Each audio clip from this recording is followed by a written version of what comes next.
Hello friends, welcome to my YouTube channel Samrat education. दोस्तों, आज के इस वीडियो में आप लोगों के लिए बीएससी एग्रीकल्चर थर्ड सेमेस्टर के एक विषय फार्म मशीनरी एंड पावर का दोस्तों 3 से 4 मोस्ट इम्पॉर्टेंट लॉन्ग क्वेश्चन बताऊंगा। तो वीडियो लंबा हो सकता है, तो आप लोग वीडियो पूरा देखिएगा और वीडियो अच्छा लगे तो वीडियो को लाइक कर दीजिएगा और चैनल को सब्सक्राइब कर दीजिएगा। दोस्तों, मैं आप लोगों को लेक्चर के माध्यम से सभी क्वेश्चन को बताऊंगा और आसानी से आप लोगों को समझ में भी आएगा।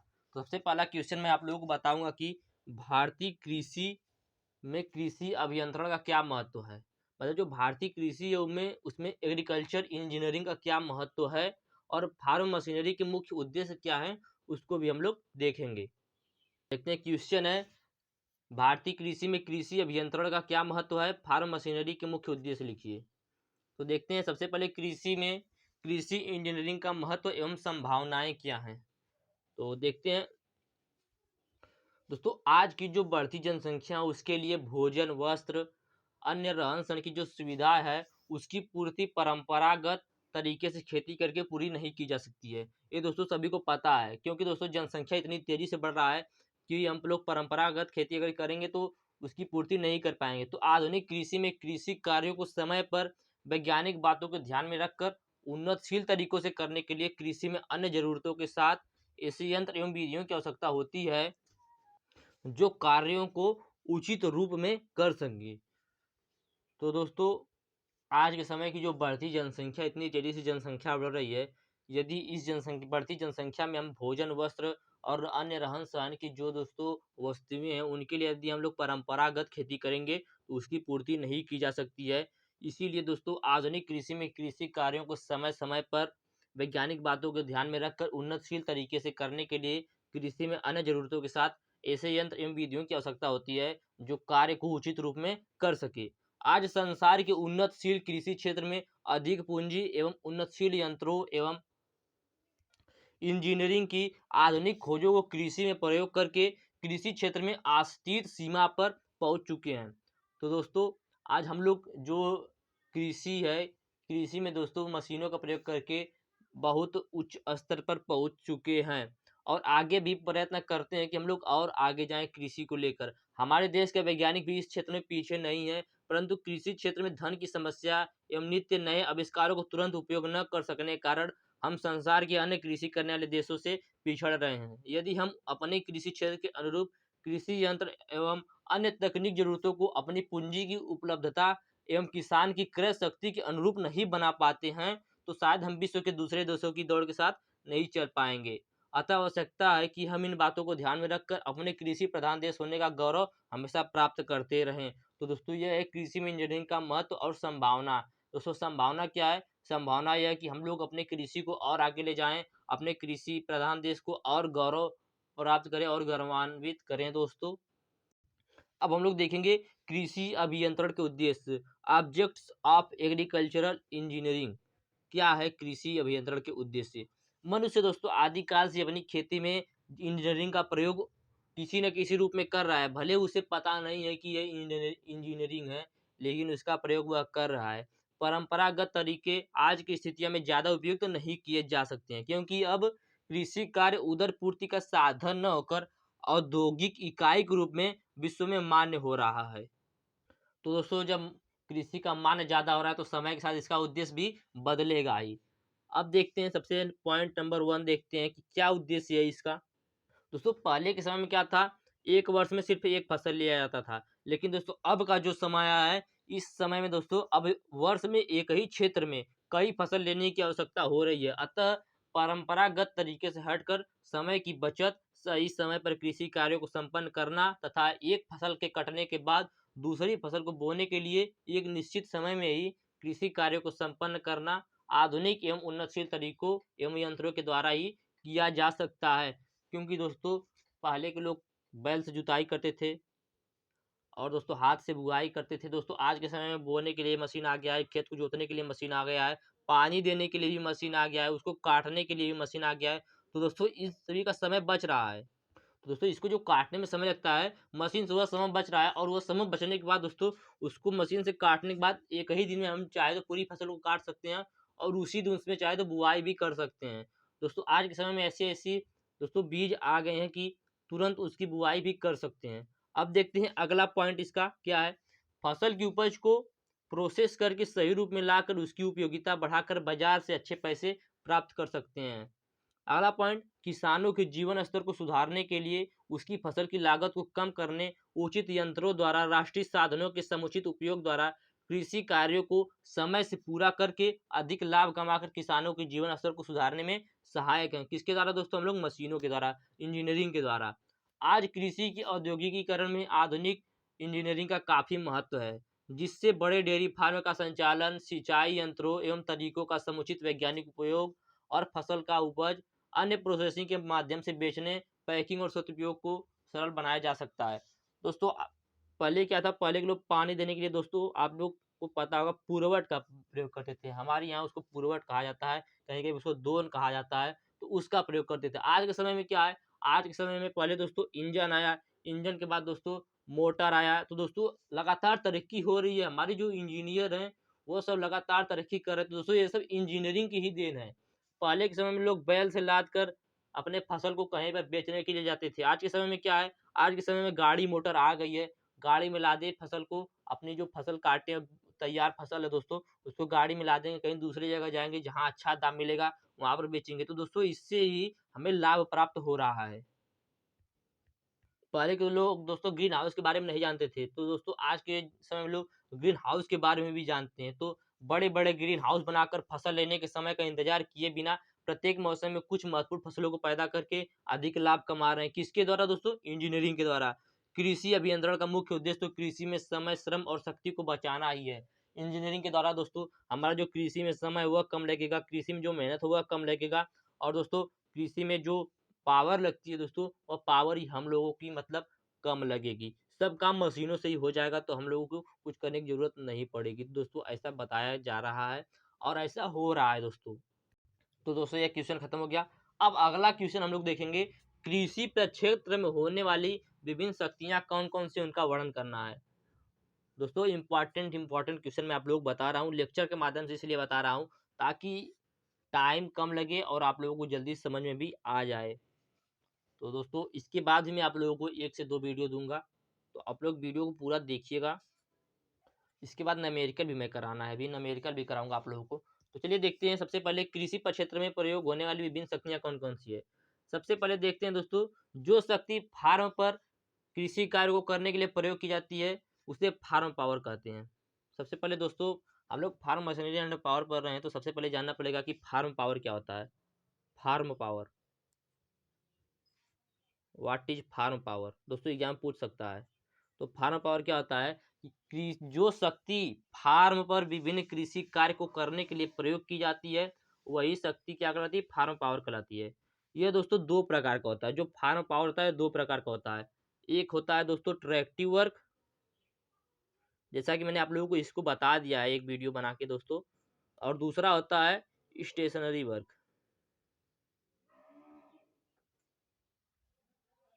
अब दोस्तों ट्रैक्टिव वर्क क्या होता है? ट्रैक्टिव वर्क वह कार्य होता है जो एक स्थान से दूसरे स्थान पर चलकर पुलिंग फोर्स के द्वारा किया जाता है। ट्रैक्टिव वर्क वह कार्य होता है जो एक स्थान से दूसरे स्थान पर चलकर पुलिंग फोर्स के द्वारा किया जाता है। जैसे दोस्तों जुताई हो गया, निराई हो गया, गुड़ाई हो गया, बुआई हो गया, ओसाई, बोझा ढोना, ये सब दोस्तों क्या है? ट्रैक्टिव वर्क है। तो आप लोग बोल सकते हैं एग्जाम में यदि एक नंबर में पूछ दिया कि कर्षण कार्य क्या है या ट्रैक्टिव वर्क क्या है, तो आप कहेंगे वह कार्य जो एक स्थान वह कार्य जो एक स्थान से दूसरे स्थान पर चलकर पुलिंग फोर्स के द्वारा किया जाता है, उसे ट्रैक्टिव वर्क कहते हैं। जैसे जुताई, गुड़ाई, निराई, मड़ाई, बुआई, ओसाई, ये सब दोस्तों क्या है? ट्रैक्टिव वर्क है। अब देखेंगे स्टेशनरी वर्क क्या है। वह कार्य जिन्हें मनुष्यों, बैलों और मशीनों इत्यादि द्वारा एक स्थान पर रहकर किया जाता है। वह कार्य जो मनुष्यों, बैलों और मशीनों के द्वारा एक स्थान पर रहकर किया जाता है, उसे स्टेशनरी वर्क कहते हैं, उसे स्थिर कार्य कहते हैं। जैसे पानी उठाना, चारा काटना, गन्ने का रस निकालना, बिजली उत्पन्न करना, दाना दलना, तो दोस्तों ये सब क्या है? स्थिर कार्य। कैसे? पानी उठाना दोस्तों, आपने मोटर लगा दिया, मोटर दोस्तों पानी एक ही जगह से उठा रहा है। आपको चारे की कटाई करना है, आपने मशीन में चारा डाला और एक ही जगह पे चारा काट रहा है। गन्ने का रस निकालने के लिए गन्ने की मशीन में आपने गन्ने को डाला, उधर से आपका रस भी निकल जाएगा, एक ही स्थान से आपका सब काम हो जाएगा। दोस्तों यही बताया जा रहा है कि जो ट्रैक्टिव वर्क होता है वह कार्य जो एक स्थान से दूसरे स्थान पर चलकर पुलिंग फोर्स के द्वारा किया जाता है उसे ट्रैक्टिव वर्क कहते हैं। वह कार्य जिन्हें मनुष्य, बैलों और मशीनों इत्यादि के द्वारा एक स्थान पर स्थिर रहकर किया जाता है उसे स्टेशनरी वर्क कहते हैं। अब हम लोग देखेंगे फार्म के सभी कृषि कार्यों को करने के लिए बहुत सी शक्तियां अपनाई जाती है। तो सबसे पहले हम लोग देखेंगे ह्यूमन पावर, मानव शक्ति क्या होता है। दोस्तों बहुत इंपॉर्टेंट है, ह्यूमन पावर एग्जाम पूछता है। तो देखते हैं मानव शक्ति। मानव शक्ति इसे कहते हैं दोस्तों ह्यूमन पावर। दोस्तों जो मनुष्य है वह प्राचीन समय से ही सभी कृषि कार्य को किया करते थे, परंतु विज्ञान की उन्नति के साथ शक्ति स्रोत का भी विकास हुआ और कृषि में अन्य शक्तियों का भी प्रयोग होने लगा। भारत में लगभग 70% जनसंख्या दोस्तों पूर्ण रूप से कृषि में लगी है। हमारे देश में अधिकतर किसानों के पास कम भूमि व ट्रैक्टरों का प्रयोग सीमित होने के कारण लगभग सभी कृषि कार्य मानव शक्ति के द्वारा ही किए जाते हैं। क्योंकि दोस्तों कुछ लोगों के पास बहुत थोड़ा सा खेत है, तो दोस्तों उसने के लिए तो दोस्तों वह कोई मशीन लेंगे नहीं, वो दूसरे की मशीन से काम कर सकते हैं या खुद कर सकते हैं। तो दोस्तों खुद ही करते हैं, इसलिए यहाँ पर ह्यूमन पावर का इस्तेमाल हो रहा है। तो वही मैं बता रहा हूँ दोस्तों कि हमारे देश में अधिकतर किसानों के पास कम भूमि व ट्रैक्टरों का प्रयोग सीमित होने के कारण लगभग सभी कृषि कार्य मानव शक्ति के द्वारा ही किए जाते हैं। आजकल देश में उद्योगों का विस्तार होने के कारण गाँव के श्रमिक शहर में कार्य हेतु चले जाते हैं, क्योंकि वहां पर उन्हें अधिक मजदूरी मिल जाती है। इससे कृषि में श्रमिकों की उपलब्धता कम होती जा रही है। साधारणतः मनुष्य की अश्वशक्ति लगभग 0.1 0.1 एचपी दोस्तों एक साधारण मनुष्य की शक्ति होती है। मानव शक्ति के कुछ मुख्य लाभ और हानियां होते हैं। तो सबसे पहले देखेंगे ह्यूमन पावर के लाभ क्या हैं। लाभ देखेंगे सबसे पहले। लाभ में पहला पॉइंट, मनुष्य कृषि का प्रत्येक कार्य कर सकता है। कृषि का ऐसा कोई कार्य नहीं दोस्तों जो मनुष्य नहीं कर सकता है, सब कार्य कर सकता है। अगला पॉइंट, मनुष्य कृषि फार्म पर स्वयं चला जाता है। मतलब दोस्तों मनुष्य को यदि नहीं अपने कृषि फार्म पर जाना पड़ेगा तो उसे किसी की सहारे की जरूरत नहीं है, वह खुद चला जाएगा। अगला पॉइंट, एक मनुष्य के बीमार होने पर कार्य में कोई अंतर नहीं पड़ता है। यदि दोस्तों आपके घर में 4 से 5 लोग हैं तो आप में से कोई एक बीमार हो गया तो उससे खेत पर कोई प्रभाव नहीं पड़ेगा, लेकिन आपके पास यदि मशीन है, यदि मशीन में कुछ बिगड़ गया तो उससे आपके ऊपर प्रभाव पड़ेगा। तो वही बता जा रहा है। अगला पॉइंट चौथा, जो दोस्तों ह्यूमन होते हैं वो आसानी से उपलब्ध हो जाते हैं, गांव में मिल जाते हैं आसानी से। अगला पॉइंट दोस्तों, मनुष्य की प्राप्ति में मशीन इत्यादि के समान प्रारंभिक व्यय नहीं होता है। अगला पॉइंट, यह आपात के लिए अधिक सुरक्षित होता है। दोस्तों इमरजेंसी के लिए अधिक सुरक्षित होता है। फार्म पर उत्पन्न होने वाला अनाज ही मनुष्य का भोजन होता है। अगला पॉइंट, आवश्यकता अनुसार संख्या में बुलाए जा सकते हैं। दोस्तों जो मनुष्य होते हैं, ह्यूमन पावर होता है, ह्यूमन होते हैं जो मानव आवश्यकता अनुसार बुलाए जा सकते हैं। जितनी संख्या में हमें चाहिए अपने काम के लिए उतनी संख्या में हमें बुलाए जा सकते हैं। अगला पॉइंट देखेंगे इनकी हानियां क्या है। दोस्तों हमने लोगों ने लाभ देखा इसकी, अब हानियां देखेंगे। मनुष्य की कार्य क्षमता दोस्तों बहुत कम होती है, बहुत नहीं लेकिन कम होती है, क्योंकि दोस्तों मशीन से ज्यादा कार्य मनुष्य नहीं कर सकता है। अगला पॉइंट, थोड़े थोड़े समय बाद आराम की आवश्यकता पड़ती है। मनुष्य को थोड़े ही समय के बाद आराम की आवश्यकता होती है। अगला पॉइंट, कार्य न करने पर भी भोजन देना पड़ता है। मनुष्य यदि कार्य न करेगा तो भी उसे भोजन चाहिए, क्योंकि भोजन ही उसका मुख्य है, क्योंकि भोजन खाकर ही मनुष्य जीवित रहता है।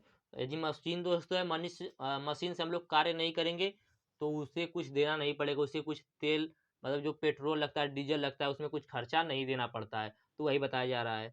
लगातार काफी देर तक प्रयोग में नहीं ला जा सकते हैं मनुष्य, और मौसम के खराब होने पर कार्य नहीं कर सकते, अर्थात गर्मी सर्दी का कार्य क्षमता पर प्रभाव पड़ता है। गर्मी में दोस्तों आप लोग कोई काम करने जाएंगे तो बहुत जल्दी थक जाएंगे, थकान महसूस होने लगेगा। तो वही बताया जा रहा है कि गर्मी सर्दी का कार्य क्षमता पर प्रभाव पड़ता है। इनसे अधिक खिंचाव वाले कार्य नहीं किए जा सकते। मनुष्य दोस्तों अधिक खिंचाव वाले कार्य नहीं कर सकता है।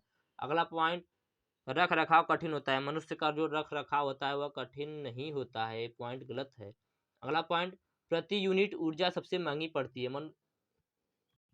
मनुष्य की जो प्रति यूनिट ऊर्जा होती है वो बहुत महंगी पड़ जाती है। तो दोस्तों हम लोगों ने देखा ह्यूमन पावर क्या होता है, ह्यूमन पावर के लाभ, ह्यूमन पावर की हानियां। अब हम लोग देखेंगे एनिमल पावर, पशु शक्ति। पशु शक्ति दोस्तों यही क्वेश्चन भाई बताऊंगा, उसके बाद मैं आप लोगों को न्यूमेरिकल कराऊंगा, क्योंकि न्यूमेरिकल बहुत इंपॉर्टेंट है। एनिमल पावर इसे कहते हैं दोस्तों, एनिमल पावर। और दोस्तों आप लोगों को यदि कोई भी न्यूमेरिकल पूछना है तो आप लोग व्हाट्सएप पे मैसेज करके कर दीजिएगा, उस न्यूमेरिकल को मैं आपको बता दूंगा। तो देखिए क्या होता है पशु शक्ति। जैसे जैसे सभ्यता का विकास हुआ वैसे ही मानव शक्ति के साथ बहुत से कार्यों में पशुओं का प्रयोग होने लगा। हमारे देश में कृषि का अधिकांश कार्य भैंसों, बैलों व ऊँटों से किया जाता है, जबकि अमेरिका में घोड़े व खच्चर भी प्रयोग में लाए जाते हैं। एक बैल एक दिन में लगभग 0.5 अश्वशक्ति का कार्य करता है, और दोस्तों वो एक बैल जो होता है उसे वह औसतन 0.5 अश्वशक्ति देता है, जबकि ये घोड़ा दोस्तों जो है वह 0.65 से 1.2 हॉर्स पावर तक की शक्ति उपलब्ध कराती है। तो दोस्तों ये बताया जा रहा है कि जो एनिमल पावर होता है मनुष्य के साथ साथ दोस्तों कृषि कार्य में एनिमल का भी प्रयोग होता है। आज के समय में दोस्तों अमेरिका जैसे देश में भी घोड़े व खच्चर का प्रयोग किया जाता है, और भारत में भैंसों, बैलों व ऊँटों से किया जाता है। अब देखेंगे एनिमल पावर के लाभ क्या क्या है। पहला पॉइंट, यह भी अस्थाई, अतिभार व आपात के लिए अधिक सुरक्षित शक्ति होती है। एनिमल पावर दोस्तों जो एनिमल होते हैं वह अस्थाई, अतिभार व आपात के लिए अधिक सुरक्षित शक्ति होती है। यह कम खिंचाव के लिए बहुत उपयुक्त होता है। दोस्तों जो बैल होते हैं, सॉरी जो जानवर होते हैं, पशु होते हैं, वह कम खिंचाव के लिए बहुत ही उपयुक्त होते हैं। अगला पॉइंट, प्रारंभिक कीमत कम होती है। जो इनकी प्रारंभिक कीमत होती है, इंटीरियर कॉस्ट होता है, बहुत कम होता है। पशुओं का चारा फार्म पर ही मिल जाता है। पशुओं का चारा भी दोस्तों फार्म पर ही मिल जाता है। उधर हम लोग अपना काम करें, पशु को छोड़ देंगे, चारा जाके खा लेगा। अगला पॉइंट, मानव शक्ति की तुलना में सस्ती पड़ती है। एनिमल पावर मानव की शक्ति की तुलना में सस्ती पड़ती है। लगभग कृषि के सभी कार्यों में प्रयोग किए जा सकते हैं। लगभग कृषि के सभी कार्यों में प्रयोग किए जा सकते हैं दोस्तों। अगला पॉइंट, पशुओं से कार्य लेने के लिए विशेष ज्ञान की आवश्यकता नहीं होती है। गांव में दोस्तों देखेंगे कोई भी पशु से अपना खेत जोत लेता है, कोई भी कार्य करवा लेता है पशु से। अगला पॉइंट, आसानी से पशु प्राप्त हो जाते हैं और किसान स्वयं पाल सकता है, और इनका उत्पादन फार्म पर भी किया जा सकता है। अगला पॉइंट, एक पशु बीमार होने पर भी कार्य किया जा सकता है। दोस्तों आपके पास 3 से 4 पशु हैं, एक पशु बीमार हो गया तो भी आपके कार्य में कोई रुकावट नहीं आएगा, फिर भी आप अपना कार्य कर सकते हैं। अगला पॉइंट, पशुओं का मल मूत्र कृषि खाद के रूप में प्रयोग किया जाता है। आपको पता है दोस्तों कि जो पशुओं का गोबर होता है, मल मूत्र दोस्तों जो होता है उसमें बहुत अच्छी खाद बनती है उससे, तो उसका भी खाद के लिए प्रयोग किया जाता है। फार्म पर उत्पन्न होने वाले चारे का भी प्रयोग किया जा सकता है पशुओं के लिए। अगला पॉइंट, इस शक्ति के प्रयोग में बहुत कुशल श्रमिकों की आवश्यकता नहीं होती है। तो दोस्तों ये इसका लाभ हो गया। आप देखेंगे हानियां क्या क्या हैं। डिसएडवांटेज, दोस्तों जो जानवर होते हैं इनको भी कार्य न करने पर भोजन देना पड़ता है, क्योंकि दोस्तों भोजन खाकर ही तो जीवित रहते हैं, चारा खाकर ही जीवित रहते हैं। मनुष्य दोस्तों भोजन करके जीवित रहते हैं, तो इनको भी भोजन की आवश्यकता होती है कार्य न होने पर भी। अगला पॉइंट, ओले, वर्षा, अधिक गर्मी और सर्दी इत्यादि खराब मौसम में लगातार प्रयोग नहीं किए जा सकते, क्योंकि दोस्तों यह भी एक जीव है, इनको भी आराम की आवश्यकता होती है। इसीलिए ओले, वर्षा और अधिक गर्मी और सर्दी इत्यादि में खराब मौसम में इसे लगातार प्रयोग नहीं किया जा सकता। अगला पॉइंट, कुछ देर कार्य करने पर आराम की आवश्यकता होती है। अगला पॉइंट, कार्य क्षमता कम होती है। इनकी भी दोस्तों कार्य क्षमता मनुष्य से ज़्यादा होती है, लेकिन फिर भी कम होती है मशीनों से। अगला पॉइंट, कार्य करने की गति सीमित व मंद हो जाती है। पहले दोस्तों कुछ तेज़ी से चलेंगे, उसके बाद थोड़ा-सा थकान हो जाएगा तो दोस्तों फिर उसकी जो गति होती है वो धीरे-धीरे मंद हो जाती है। अगला पॉइंट, स्थिर कार्यों में प्रयोग नहीं किए जा सकते हैं। अगला पॉइंट है कि लगातार एक साथ काफ़ी देर तक प्रयोग नहीं किए जा सकते हैं। उसके बाद दोस्तों अगला पॉइंट है, देखने में अधिक समय लगता है। इसके देखभाल में अधिक समय लगता है। पशुओं के रहने के स्थान के पास गंदगी हो जाती है। तो गंदगी तो होगी, पशुओं के जहाँ रहेंगे वहाँ पे आस-पास में क्या हो जाती है, गंदगी हो जाती है। अब हम लोग देखें दोस्तों, स्थिर अंतर्दहन इंजन शक्ति, स्टेशनरी इंटरनल कंबस्टन इंजन। अभी मैंने आप लोगों को बताया था कि स्थिर कार्य क्या होता है या स्टेशनरी वर्क क्या होता है। तो क्या होता है एक बार फिर बता देता हूँ। वह कार्य जिन्हें मनुष्यों, बैलों और मशीनों इत्यादि के द्वारा एक स्थान पर रहकर किया जाता है उसे स्टेशनरी वर्क कहते हैं। तो यही है stationary internal combustion engine power क्या होता है। तो जिन स्थानों पर अभी भी विद्युत का प्रयोग सीमित है, जिन स्थानों पर अभी भी विद्युत का प्रयोग सीमित होता है, वहाँ पानी उठाने, चारा काटने इत्यादि सभी कृषि कार्यों को उचित समय पर नहीं किया जा सकता है। इसके समाधान हेतु इसी कारण इंजन शक्ति का प्रयोग बढ़ जा रहा है, क्योंकि दोस्तों इंजन की शक्ति होती है बहुत होती है, तो इंजन की शक्ति का प्रयोग बढ़ रहा है। इंजनों का प्रयोग स्थिर कार्यों के लिए किया जाता है। पेट्रोल का मूल्य अधिक होने के कारण फार्मों पर अब पेट्रोल से चलने वाले इंजन का प्रयोग कम होता जा रहा है। डीजल इंजन की क्षमता 31 से 37%, जबकि पेट्रोल इंजन की क्षमता दोस्तों 25 से 31% तक होती है। अब देखेंगे कि stationary internal combustion engine power का लाभ क्या है। दोस्तों आप लोगों के लिए सबसे मेन पॉइंट है इसकी लाभ और हानियां याद किए रहिए, बहुत ही इंपॉर्टेंट है। एग्जाम में इनमें से एक आपको जरूर देखने को मिलेगा। जितनी मैं फार्म पावर बता रहा हूँ उसमें से एक आप लोगों को जरूर देखने को मिलेगा। तो इसका लाभ क्या देखते हैं। मानव शक्ति व पशु शक्ति की तुलना में कार्य क्षमता इसकी अधिक होती है। अगला पॉइंट, कम समय की आवश्यकता होती है। दोस्तों जो इंजन होता है इसको कम समय की आवश्यकता होती है। अगला पॉइंट, प्रति हार्स पावर कार्य करने का खर्च सस्ता पड़ता है। अगला पॉइंट, लगातार काफी समय तक प्रयोग में लाया जा सकता है। अगला पॉइंट, विभिन्न आकार में मिलती है। दोस्तों जो इंजन होते हैं वह विभिन्न आकार में मिलते हैं। अगला पॉइंट, गर्म और ठंडे मौसम का कोई प्रभाव नहीं पड़ता, क्योंकि मशीनों से गर्म और ठंडे मौसम का कोई प्रभाव नहीं पड़ता है। अगला पॉइंट, कार्य न करने की दशा में ईंधन की आवश्यकता नहीं पड़ती है। यदि इसके कार्य नहीं करेंगे तो इसी ईंधन की आवश्यकता नहीं पड़ेगी, लेकिन बैल और मनुष्य कार्य नहीं करेंगे तो भी उन्हें भोजन की आवश्यकता होगी। अगला पॉइंट है इसकी डिसएडवांटेज। दोस्तों वीडियो लंबा हो सकता है तो आप लोग वीडियो को पूरा देखिएगा, बहुत इंपॉर्टेंट है। इसी के बाद मैं आप लोगों को न्यूमेरिकल कराऊंगा। तो डिसएडवांटेज इसका क्या है, प्रारंभिक कीमत अधिक होती है। अगला पॉइंट, स्थिर अंतर्दहन इंजन खिंचाव वाले कार्यों में प्रयोग नहीं किए जा सकते हैं। अगला पॉइंट, इनमें प्रयोग किए जाने वाले ईंधन के लिए धन की आवश्यकता पड़ती है। अगला पॉइंट, मरम्मत का खर्च महंगा पड़ता है। इंजन चलाने के लिए विशेष ज्ञान की आवश्यकता होती है, क्योंकि दोस्तों जो जानता रहेगा कि इंजन कैसे कार्य करता है, क्या करेंगे तो क्या कार्य होगा, तो वही इंजन को चला सकता है। बैल की तरह नहीं कि कोई भी चला दे इंजन को। अगला पॉइंट, इंजन में कुछ खराबी आ जाने से भी कार्य रुक जाता है। यदि इंजन में कुछ खराबी आ जाएगी तो कार्य रुक जाएगा। बैल और मनुष्य तो 3 से 4 मनुष्य थे, तो एक का तबीयत खराब हो जाएगा या कुछ हो जाएगा तो 3 लोग जाके कार्य कर लेंगे, लेकिन यदि इंजन में कुछ गड़बड़ी आ गई तो इंजन कार्य नहीं कर पाएगा, कार्य रुक जाएगा। अगला पॉइंट, ईंधन एकत्रित करने में समस्या होती है। तो दोस्तों यह हो गया इसका क्या एडवांटेज और डिसएडवांटेज इसका स्टेशनरी इंटरनल कंबस्टन इंजन का। अब देखेंगे ट्रैक्टर शक्ति। ट्रैक्टर पावर क्या होता है दोस्तों, मैंने आप लोगों को ह्यूमन पावर, एनिमल पावर और stationary internal combustion engine power बता दिया। अब बताने वाला हूँ आप लोगों को ट्रैक्टर पावर। ट्रैक्टर पावर क्या होता है, कृषि के स्थिर कार्य इंजन के द्वारा किए जा सकते हैं, परंतु ट्रैक्टर द्वारा खिंचाव वाले कार्य व स्थिर कार्य दोनों ही किए जा सकते हैं। इन्हीं कारणों से हमारे देश में अब ट्रैक्टरों का प्रयोग व उत्पादन दिन प्रतिदिन बढ़ता जा रहा है।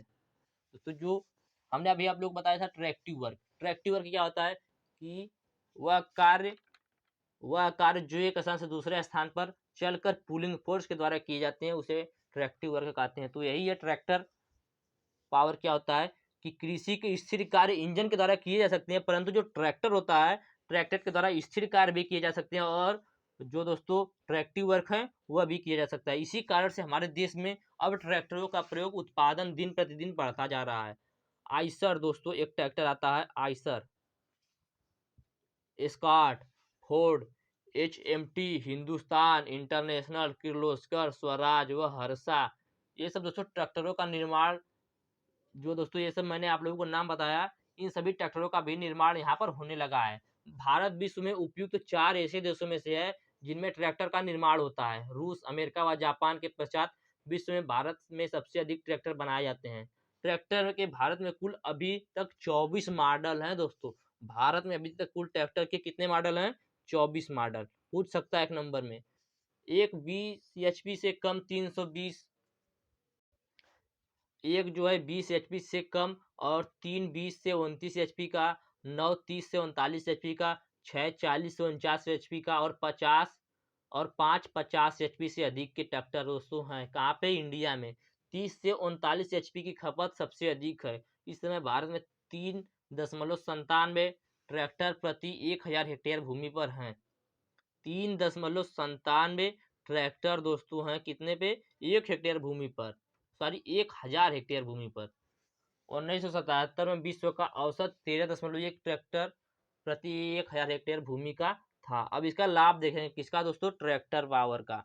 लाभ क्या है इसका, तो कार्य क्षमता इसकी अधिक होती है, कम स्थान की आवश्यकता होती है ट्रैक्टर को, लगातार काफी समय तक प्रयोग में लाए जा सकते हैं ट्रैक्टर, इसकी प्रति यूनिट खर्च कम पड़ती है, ये स्थिर व खिंचाव वाले दोनों कार्यों के लिए प्रयोग किए जा सकते हैं।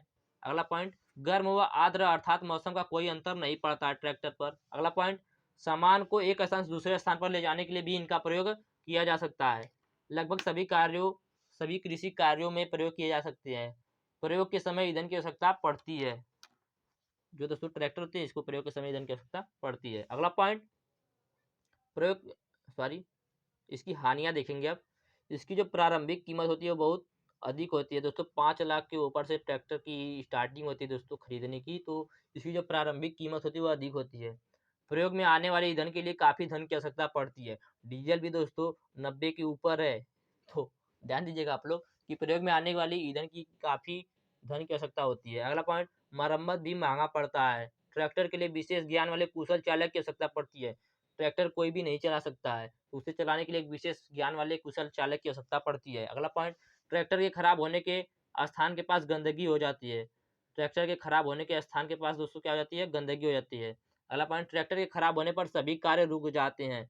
कभी कभी ट्रैक्टर के पुर्जे न मिलने पर परेशानी भी होती है। कभी कभी क्या होता है, ट्रैक्टर में कुछ ऐसे पार्ट होते हैं जो बाजार में नहीं मिलते हैं, तो उसके भी काफ़ी परेशानी होती है, काम रुक जाता है। अब हम लोग देखेंगे दोस्तों इलेक्ट्रिक पावर क्या होता है, विद्युत शक्ति। विद्युत शक्ति विद्युत शक्ति क्या होता है, कृषि कार्य में विद्युत का प्रयोग हमारे देश में अन्य देशों की तुलना में बहुत कम होता है, परंतु इसका प्रयोग सस्ता होने के कारण दिन प्रतिदिन बढ़ता ही जा रहा है। इसका प्रयोग अधिकतर स्थिर कार्यों के लिए जैसे ट्यूबवेल, चारे की कटाई, प्रकाश करने के लिए और भी बहुत से काम करने के लिए इसका प्रयोग किया जाता है, परंतु खिंचाव वाले कार्यों के लिए इसका प्रयोग नहीं किया जाता है। डेयरी फार्म और घर के विभिन्न कार्यों का प्रयोग भी इसी के कारण बढ़ रहा है। किसके कारण दोस्तों, इलेक्ट्रिक पावर के। अब देखेंगे इसका लाभ क्या क्या है। लाभ, एडवांटेज, यह दोस्तों बहुत सस्ती पड़ती है। प्रति यूनिट बिजली गांव में 3 रुपये के आसपास होगी, मतलब 4 रुपये के आसपास होगी। शहरों में 8 रुपये के आसपास होगी। तो दोस्तों इसकी जो प्रति यूनिट बिजली पड़ती है वह बहुत सस्ती पड़ती है। इसकी कार्य क्षमता अधिक होती है। मरम्मत का खर्च ट्रैक्टर और इंजन की तुलना में भी कम आता है। अगला पॉइंट, कम स्थान की आवश्यकता होती है। लगातार काफी देर तक प्रयोग में लाई जा सकती है। अगला पॉइंट, कार्य न करने की दशा में कुछ भी खर्च नहीं होता है। ट्रैक्टर की तुलना में बहुत कम आवाज करती है। इलेक्ट्रिक पावर दोस्तों जो होता है ट्रैक्टर की तुलना में बहुत कम आवाज करती है। अगला पॉइंट, ट्रैक्टर की तुलना में बहुत कम आवाज करती है, विभिन्न प्रकारों में प्राप्त हो सकती है। विभिन्न मौसम जैसे सर्दी व गर्मी का भी कार्य क्षमता पर कोई अंतर नहीं पड़ता। इंजन की अपेक्षा वजन भी प्रति अश्व शक्ति कम होती है। इसकी हानियां देखेंगे अब क्या है। प्रारंभिक कीमत अधिक लगानी पड़ती है। बिजली का कनेक्शन लेने के लिए भी आपको पैसा देना पड़ता है, उसके बाद आपको मशीन लाना है उसके लिए भी आपको पैसा देना पड़ता है। तो ये बताया जा रहा है कि प्रारंभिक कीमत जो है वह अधिक लगती है। इसके प्रयोग में सावधानी व कुशल ज्ञान की आवश्यकता होती है। लाइट मार देगी किसी को तो यदि किसी को करंट लग जाएगा तो दिक्कत हो सकता है दोस्तों, इसीलिए इसके लिए कुशल ज्ञान की आवश्यकता पड़ती है। विद्युत लाइन के बंद होने पर कार्य रुक जाता है। उन्हीं स्थानों पर प्रयोग में लाई जाती है जहां विद्युत उपलब्ध हो। अगला पॉइंट, असावधानी होने पर दुर्घटना हो सकती है। हमारे देश में विद्युत का उत्पादन आवश्यकतानुसार कम है। हमारे देश में दोस्तों 140 करोड़ की आसपास जनसंख्या है, तो दोस्तों इसीलिए यहाँ पर विद्युत का उत्पादन जो है वह आवश्यकता से कम है। अब देखेंगे विंड पावर, वायु शक्ति क्या होता है। तो दोस्तों वायु शक्ति भी बहुत इंपॉर्टेंट है। वायु शक्ति, ह्यूमन पावर और एक ट्रैक्टिव वर्क, दोस्तों इसको जरूर पढ़िएगा। मैं सभी बता दे रहा हूँ लेकिन इन तीनों को खास करके आप लोग जरूर पढ़ लीजिएगा। तो चलिए देखते हैं वायु शक्ति क्या होता है। वायु शक्ति का फार्म पर प्रयोग सीमित होता है। यह प्राकृतिक शक्ति होने के कारण आवश्यकता अनुसार नहीं मिल पाती है। जब वायु की आवश्यकता होती है तब उपलब्ध नहीं होती, और कभी कभी उपलब्ध होती है तब भी उसकी समय पर नियंत्रण नहीं किया जा सकता। वायु शक्ति का अधिकतम प्रयोग स्थिर कार्यों के लिए ही किया जाता है। इसका प्रयोग विशेषकर पानी उठाने, विद्युत उत्पादन और आटा पीसने की चक्की में ही करते हैं। वर्तमान समय में बिजली न केवल महंगी पड़ती है बल्कि समय पर उपलब्ध भी नहीं होती। डीजल की दरें भी काफी बढ़ गई हैं।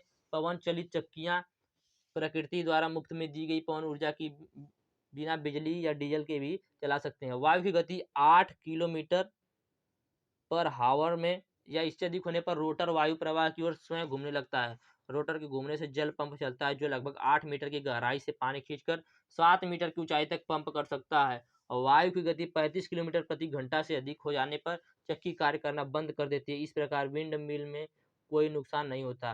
साधारणतः चक्की को एक ऐसी रस्सी द्वारा बंद भी किया जा सकता है। वाइंड मिल में एक पहिया और इसके ऊपर कुछ वायु द्वारा घूमने वाली पंखुड़ियां लगी होती है।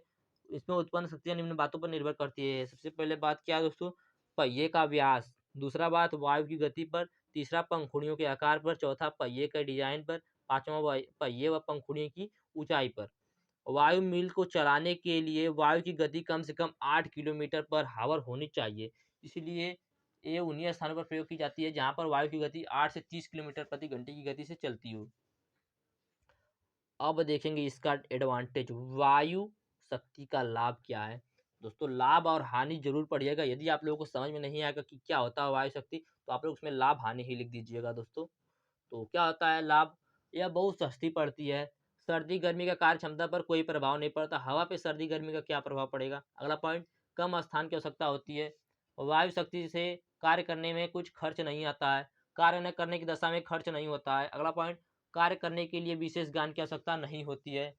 अगला पॉइंट, वायु की उचित गति होने पर लगातार काफी समय तक प्रयोग में लाई जा सकती है। अगला पॉइंट, चलाने में ईंधन की आवश्यकता नहीं होती है। अगला पॉइंट देखेंगे इसकी हानियां क्या क्या है। तो आवश्यकता अनुसार क्षमता घटाई व बढ़ाई जा सकती है, क्योंकि क्षमता वायु की गति पर निर्भर करती है। अगला पॉइंट, जल स्तर 8 मीटर से अधिक होने पर कार्य असंभव होता है। वायु की गति कम होने पर कार्य बंद हो जाता है। कार्य क्षमता बहुत कम होती है। वायु की गति की अनिश्चितता होने के कारण केवल वायु शक्ति पर निर्भर नहीं रहा जा सकता है। वायु शक्ति की क्षमता में कमी होती है, आवश्यकता के अनुसार उपलब्ध भी नहीं होती है। अब हम लोग देखेंगे क्या, वाटर पावर, जल शक्ति क्या होता है, देखते हैं। तो फार्मों पर इसका प्रयोग भारत में सीमित होता है, क्योंकि इसे फार्मों पर आसानी से प्राप्त नहीं किया जा सकता है। इसका प्रयोग केवल पहाड़ी इलाकों या उन्हीं स्थानों पर किया जा सकता है जिनके पास कोई नदी नाला बहता हो। जल शक्ति का अधिकतर प्रयोग वाटर व्हील्स या टरबाइन इत्यादि की सहायता से विद्युत उत्पन्न करने के लिए किया जाता है। जल से ही दोस्तों विद्युत बनती है, आप लोगों को भी पता होगा। तो तथा वे नदियां जिनमें वर्ष भर पानी नहीं बहता, उनमें विद्युत उत्पन्न करना भी संभव नहीं होता, क्योंकि दोस्तों जब तक उसमें पानी रहेगा तब तक तो बिजली उत्पन्न होगी। पानी खत्म हो जाएगा तो बिजली उत्पन्न नहीं हो पाएगी। तो इसके भरोसे पे हम लोग नहीं रह सकते। अब देखेंगे इसके लाभ क्या क्या है। पहला पॉइंट, कार्य न करने की दशा में कुछ भी खर्च नहीं होता है। अगला पॉइंट, मौसम का कोई प्रभाव नहीं पड़ता।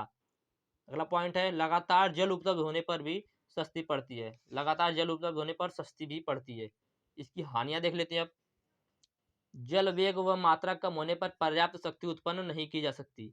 अगला पॉइंट, फार्म के पास को पानी बहने का प्रबंध न होने पर इसका उपयोग नहीं किया जा सकता।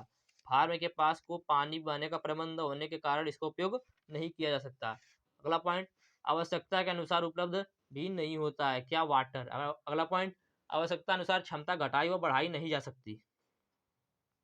अब हम लोग देखेंगे क्या दोस्तों, आणविक शक्ति, एटॉमिक पावर क्या होता है। एटॉमिक पावर,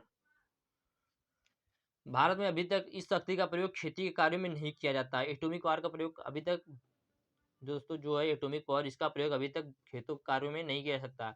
विदेशों में बहुत ऊंची ऊंची भूमियों को समतल बनाने में इसका प्रयोग किया जाता है। ऊर्जा के संकट के कारण भविष्य में इसका प्रयोग कृषि कार्यों में होने की आवश्यकता है। आशा है कि कृषि में इसका प्रयोग किया जाए, किसका, एटॉमिक पावर का। अगला पॉइंट, सूर्य शक्ति, सोलर पावर क्या होता है। सोलर पावर, पेट्रोलियम पदार्थों का कभी तथा इनके मूल्य में वृद्धि के कारण आज वैज्ञानिक और सौर ऊर्जा की ओर आकर्षित हो रहे हैं। खाना बनाने के चूल्हे सौर ऊर्जा से चलने लगे हैं। बड़ी बड़ी डेयरियों में पानी गर्म करने तथा प्रकाश हेतु सौर ऊर्जा का प्रयोग हो रहा है। कुछ स्थानों पर सौर ऊर्जा द्वारा पंपिंग सेट भी चलाए जाते हैं। सूर्य की रोशनी से भी बिजली बनाकर बैटरी में एकत्रित की जाती है, तब फिर बैटरी द्वारा कार्य किया जाता है। कुछ देशों में सोलर ट्रैक्टर भी बनाए जा रहे हैं। तो दोस्तों मैंने आप लोगों को कुल 9 फार्म पावर को बताया। मैंने आप लोगों को बताया सोलर पावर, एटॉमिक पावर और वाटर पावर, विंड पावर और ट्रैक्टर पावर। उसके पहले मैंने आप लोगों को बताया stationary internal combustion engine power. उसके पहले मैंने आप लोगों को बताया कि एनिमल पावर क्या होता है। उसके पहले ह्यूमन पावर। तो दोस्तों सभी को आप लोग याद रखिएगा, इसमें से एक क्वेश्चन आप लोगों को जरूर देखने को मिलेगा। यदि वीडियो अच्छा लगा तो वीडियो को लाइक कर दीजिएगा, चैनल को सब्सक्राइब कर दीजिएगा। दोस्तों बहुत मेहनत लगता है वीडियो बनाने में, तो आप लोग समझ रहे होंगे। धन्यवाद, जय हिंद।